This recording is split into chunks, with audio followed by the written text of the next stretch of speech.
31 రోజుల జ్ఞాన ప్రయాణానికి మరొకసారి ప్రభు అయినటువంటి యేసుక్రీస్తు వారి నామంలో స్వాగతాన్ని తెలియజేస్తూ దేవుని యొక్క గ్రంథమైనటువంటి పరిశుద్ధ గ్రంథంలో నుండి సామెతల గ్రంథంలో నుండి 31 రోజుల జ్ఞాన ప్రయాణాన్ని మనం ప్రారంభించాం. అందులో భాగంగా 3వ అధ్యాయాన్ని ఈ దినం మనం ఆలోచన చేయడానికి ప్రయత్నం చేస్తున్నాం. 3వ అధ్యాయము మనకు తెలియజేస్తున్నటువంటి విషయం ఏంటంటే సంపూర్ణ శరణాగతి మరియు దైవికమైనటువంటి మార్గ నిర్దేశకత్వం. ఈ అధ్యాయాన్ని మనం పరిశీలన చేస్తున్నప్పుడు మనం గుర్తించేటటువంటి విషయం ఏంటంటే మానవులమైనటువంటి మనము దేవుని పట్ల మన బాధ్యత ఏంటి మరియు మన తోటి మానవాల పట్ల మన బాధ్యత ఏంటి అనేటువంటి 2 కోణాలని ఈ అధ్యాయం ద్వారా జ్ఞాని అనేటువంటి సొలొమోను మనకు తెలియజేస్తాడు. ఇందులో ఉన్నటువంటి విషయాలను మనం ఆలోచన చేయడానికి ప్రయత్నం చేస్తున్నప్పుడు 3వ అధ్యాయము 5 నుండి 6 వచనాల్లో హృదయపూర్వకమైనటువంటి విశ్వాసం అనేటువంటి అంశం గురించి మాట్లాడుతుంది. హృదయపూర్వకమైనటువంటి విశ్వాసం 5-6 వచనాల్లో నీ స్వబుద్ధిని ఆధారం చేసుకొనక నీ పూర్ణ హృదయంతో యెహోవా యందు నమ్మిక ఉంచుము, నీ ప్రవర్తన అంతటి యందు ఆయన అధికారం ఒప్పుకొనుము, అప్పుడు ఆయన నీ త్రోవలను సరళం చేయును అని వ్రాయబడి ఉన్నాయి. ఇది క్రైస్తవ జీవితానికి మూల స్తంభం వంటి ఒక ఉన్నతమైనటువంటి వాక్యం. ఇందులో వివరణను మనం గమనించడానికి ప్రయత్నం చేస్తున్నప్పుడు 2 లోతైనటువంటి పాయింట్లని మనం ఆలోచన చేయవచ్చు. ఒకటి, స్వబుద్ధిని ఆధారం చేసుకోకపోవడం. అంటే క్రైస్తవ విశ్వాస జీవితంలో ఒక వ్యక్తి దేవుని పట్ల నమ్మిక ఉంచినప్పుడు ఆ వ్యక్తి తన యొక్క స్వబుద్ధిని ఆధారం చేసుకోకుండా తన జీవితాన్ని కొనసాగించాల్సినటువంటి వాడై ఉన్నాడు.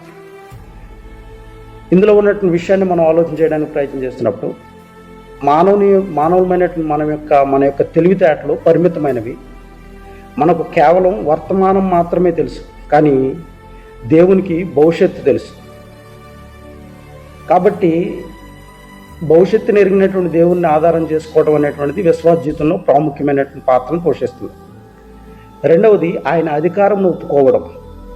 ప్రతి చిన్న నిర్ణయంలోనూ ప్రతి చిన్న విషయంలోనూ దేవుని యొక్క చిత్తాన్ని అడగడం అనేటువంటిది విశ్వాస జీవితంలో ఒక ఉన్నతమైనటువంటి పాత్రను పోషిస్తుంది. కాబట్టి హృదయపూర్వకమైనటువంటి విశ్వాసంలో స్వబుద్ధిని ఆధారం చేసుకోకపోవడము మరియు ఆయన అధికారం ఒప్పుకోవడం అనేటువంటిది ప్రాముఖ్యమైనటువంటి విషయాలుగా మనం గుర్తించాల్సిన. ఆ తదుపరి ఇందులో ఉన్నటువంటి శాస్త్రీయ కోణాన్ని మనం ఆలోచన చేయడానికి ప్రయత్నం చేస్తున్నప్పుడు మానవ మెదడు ఆప్టిమిజం బయాస్ అంటే అత్యంత ఆశను కలిగి ఉండడం లేదా ఫియర్ బేస్డ్ థింకింగ్ అంటే భయం వల్ల కొన్నిసార్లు మనుషులమైన మనము తప్పుడు నిర్ణయాలు తీసుకుంటాం. దీన్ని ఆప్టిమైజ్ బయాస్ అంటారు. అంటే మనకంటే ఉన్నతమైనటువంటి దైవ జ్ఞానంపై మనం ఆధారపడినప్పుడు మన మెదడులో కోరెక్టిస్ట్రాల్ అంటే ఒత్తిడిని కలిగించేటటువంటి హార్మోన్ తగ్గి ఆలోచనలో స్పష్టత పెరుగుతుంది. అప్పుడు సరైనటువంటి నిర్ణయాలు తీసుకోవడానికి అవకాశం ఏర్పడుతుంది. సో మనలో ఉన్నటువంటి ఫియర్ బేస్డ్ థింకింగ్ వల్ల మనం తప్పుడు నిర్ణయాలు తీసుకుంటాం. అదే దేవుని యొక్క ఉన్నతమైనటువంటి జ్ఞానంపై మనం ఆధారపడినప్పుడు మనలో ఒత్తిడి కలిగించే హార్మోన్ యొక్క ఒత్తిడి తగ్గి మన యొక్క ఆలోచనలో స్పష్టత వచ్చి సరైనటువంటి నిర్ణయాలు తీసుకోవడానికి అవకాశం ఉంటుంది. ఒక చిన్న ఇలస్ట్రేషన్ మనం ఆలోచన చేయడానికి ప్రయత్నం చేస్తున్నప్పుడు ఒక చిన్న బిడ్డ తన తండ్రి చేయి పట్టుకుని నడుస్తున్నప్పుడు దారి ఎలా ఉంటుందో అనేటువంటి ఆందోళన ఆ చిన్న బిడ్డకి ఉండదు. ఎందుకంటే తండ్రి నడిపిస్తున్నాడు. అలాగే పరలోకమందు ఉన్నటువంటి తండ్రి మనలను సరైన చోటుకి తీసుకెళ్తాడనేటువంటి నమ్మకం మనం కలిగి ఉన్నప్పుడు ఆయన మీద మనం సంపూర్ణంగా ఆధారపడతాం. ఆయన మనల్ని సురక్షితమైనటువంటి మార్గాల్లో నడిపిస్తాడు. కాబట్టి మనం దేనికి కూడా ఆందోళన చెందాం. ఎలాగా తండ్రి చేయి పట్టుకున్నటువంటి బిడ్డ వలె మనము సురక్షితంగా తండ్రి యొక్క మార్గాల్లో నడవడానికి ప్రయత్నం చేస్తాం. ఆ తదుపరి 3వ అధ్యాయంలో 7 నుండి 10 వచనాలు మనం ఆలోచన చేస్తున్నప్పుడు యెహోవా యందు భయభక్తులు కలిగి చెడుతనమును విడిచిపెట్టును, అది నీ దేహమునకు ఆరోగ్యమును నీ ఎముకలకు సత్తువను ఇచ్చును అని చెప్పి లేఖనాలు ప్రస్తావిస్తుంది. ఇందులో ఉన్నటువంటి వివరణ మనం ఆలోచన చేస్తున్నప్పుడు పాపము మరియు ఒత్తిడి మన శరీరాన్ని క్షీణింపజేస్తాయి. అయితే మనం ఎప్పుడైతే దేవుని యందు భయం కలిగి ఉంటామో దైవ భీతి వల్ల కలిగేటటువంటి క్రమశిక్షణ మన శరీరానికి మేలు చేస్తుంది అనే విషయాన్ని మనం గుర్తించాల్సినటువంటి. అంటే మనము శారీరకంగా ఆరోగ్యాన్ని కలిగి ఉండాలంటే పాపం జోలికి, పాపం ద్వారా కలిగేటువంటి ఒత్తిడి జోలికి మనం వెళ్ళకుండా ఉండాలి. అది దేనివల్ల సాధ్యమవుతుందంటే దేవుని అందరి భయం వల్ల మనకి సాధ్యమవుతుంది. ఇందులో ఆర్థిక సూత్రాన్ని కనుక మనం గమనించే ప్రయత్నం చేస్తున్నప్పుడు, నీ రాబడిలో ప్రథమ ఫలాన్ని దేవునికి ఇవ్వడం వల్ల నీ కొట్లు సమృద్ధిగా నిండుతాయి అని చెప్పి 9 నుండి 10 వచనాల్లో మాట్లాడుతున్నాను. ఇది కేవలం వాగ్దానం మాత్రమే కాదు, దేవుని ఎడల మనం కలిగి ఉన్నటువంటి కృతజ్ఞతకు నిదర్శనం.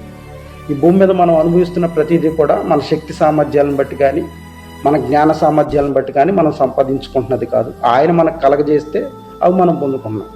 కాబట్టి ఆయనకి ప్రథమ ఫలాన్ని ఇవ్వాల్సినటువంటి వరమైన అలా ప్రథమ ఫలం ఇవ్వడం వల్ల మరింత సమృద్ధిని మనం మన జీవితాల్లో కలిగి ఉంటాం అనేటువంటిది ఒక ఉన్నతమైనటువంటి సూత్రము, ఉన్నతమైనటువంటి ఆశీర్వాదానికి మార్గం. తదుపరి దీంట్లో శాస్త్రీయ కోణాన్ని మనం ఆలోచన చేస్తున్నప్పుడు సైకోమాస్టిక్ హెల్త్ అన్నాడు. అంటే దైవభక్తి కలిగి ఉండడం వల్ల మన మనసు ప్రశాంతంగా ఉంటుంది. దీనివల్ల రక్తపోటు అనగా బీపీ మరియు గుండె సంబంధిత వ్యాధులు తగ్గుతాయని మెడికల్ సైన్స్ నిరూపిస్తుంది. సో ప్రశాంతత అనేటువంటిది మానవ జీవితంలోకి రావాలి అంటే మనము అందుకు దైవ గ్రంథం ఇస్తున్నటువంటి సూచన ఏంటంటే దేవుని యందు భయము భక్తి కలిగి ఉండడం ద్వారా మానవ జీవితాల్లో నెమ్మది, శాంతి, సమాధానం కలుగుతాయి. ఆ క్రమంలో ఈ శరీర సంబంధమైనటువంటి బలహీనతలు అనేటువంటి మనకు దూరంగా ఉంటాయి అనే విషయాన్ని జ్ఞాపకం చేస్తున్నారు. ఆ తదుపరి 11 నుండి 12 వచనాలు మనం ఆలోచన చేస్తున్నప్పుడు దేవుని యొక్క గద్దింపును మనకు తెలియజేస్తున్నాడు. ఒక ఉన్నతమైనటువంటి ప్రేమ పాఠం అన్నమాట ఇది.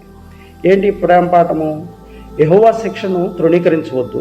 తండ్రి తనకు ఇష్టమైనటువంటి కుమారుణ్ణి గద్దించినట్లు యెహోవా తాను ప్రేమించినటువంటి వారిని గద్దిస్తాడు. ఇందులో ఉన్నటువంటి ఒక ఉన్నతమైనటువంటి తార్కికమైనటువంటి అంశాన్ని కనుక మనం గమనించడానికి ప్రయత్నం చేస్తున్నప్పుడు, మానవ జీవితాల్లోకి కష్టాలు వచ్చినప్పుడు దేవుడు మనల్ని వదిలేశాడు అని మనం చాలా సందర్భాలు అనుకుంటాం. కానీ అలా అనుకోకూడదు. ఒక శిల్పి రాయిని చెక్కితేనే అది విగ్రహం అవుతుంది, లేకపోతే ఒక అందమైనటువంటి రూపాన్ని ధరించుకుంటుంది. అలాగే దేవుడు మనల్ని ఆధ్యాత్మికంగా మెరుగుపరచడానికి తన యొక్క శిక్షణను, తన యొక్క గద్దింపును మన కొరకు ఉపయోగిస్తాడు. సో ఆ మార్గంలో మనల్ని నడిపింపజేస్తున్నప్పుడు ఆయన మనల్ని విడిచిపెట్టట్లేదు. ఆయన మనల్ని ప్రేమిస్తున్నాడు కాబట్టి ఒక ఉన్నతమైనటువంటి రూపాన్ని మన జీవితాల్లోకి ఇవ్వడానికి ఆయన ఈ శ్రమల్ని మన జీవితాల్లోకి ప్రవేశపెట్టాడు. సో యెహోవా మనల్ని శిక్షిస్తున్నప్పుడు మనం ఆయన మాటలను తృణీకరించవద్దు. తన తండ్రి తనకిష్టమైనటువంటి కుమారుడిని గద్దించినట్లు యెహోవా తాను ప్రేమించిన వారిని గద్దిస్తాడు అని చెప్పి లేఖనాలు తెలియజేస్తాయి. ఇందులో ఉన్నటువంటి అపోలజెటిక్స్కి సంబంధించిన అంశాన్ని కనుక మనం ఆలోచన చేయడానికి ప్రయత్నం చేస్తాం. దేవుడు కేవలం దయగలవాడు మాత్రమే కాదు, ఆయన నీతిమంతుడైనటువంటి తండ్రి. ప్రేమ ఉన్న చోటే క్రమశిక్షణ ఉంటుంది, ప్రేమ ఉన్న చోటే గద్దింపు ఉంటుంది, ప్రేమ ఉన్న చోటే సరిచేసేటటువంటి వైఖరి కూడా ఉంటుంది. సో తండ్రి అయినటువంటి దేవుడు ప్రేమిస్తున్నాడు కనుకనే మానవులమైనటువంటి మన జీవితాలను సరిచేయడానికి ప్రయత్నం చేస్తున్నాడు.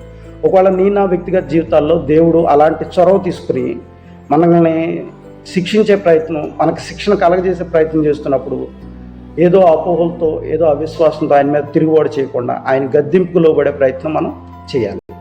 19 నుండి 20 వచనాలు మనం ఆలోచన చేస్తున్నప్పుడు సృష్టిలో జ్ఞానం యొక్క పాత్ర గురించి ఈ వచనాలు మాట్లాడుతున్నాయి. యెహోవా జ్ఞానం వలన భూమిని స్థాపించాడు అని చెప్పి, వివేకం వలన ఆయన ఆకాశములను స్థిరపరిచాడు అని చెప్పాడు. ఇందులో ఉన్నటువంటి వివరణ మనం ఆలోచన చేయడానికి ప్రయత్నం చేస్తాం. మనం అన్వేషిస్తున్నటువంటి ఈ జ్ఞానమే ఈ విశ్వాన్ని యావత్తు మనం చూస్తున్నటువంటి